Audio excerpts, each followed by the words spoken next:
Da comienzo en Perú el ejercicio Cooperación 9 entre las Fuerzas Aéreas de América y donde participan 12 países, entre ellos Argentina, con un Hércules C-131 helicóptero Lama.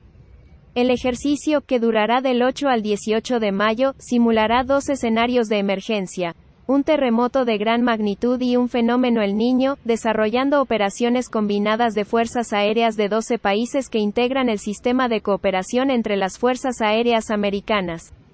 En las acciones aéreas participarán cerca de 1.000 efectivos y más de 20 aeronaves que desarrollarán diversas misiones destinadas para atender a la población en caso de desastres, en las ciudades de Ayacucho, Lima, Chiclayo, Huaraz, Jauja, Pisco, Pucallpa y Puerto Esperanza. La actividad permite mantener una adecuada planificación, ejecución y control de operaciones, a través del entrenamiento y preparación para prestar apoyo aéreo en caso de emergencia de grandes dimensiones, contando con personal y medios aéreos de fuerzas aéreas de otros países.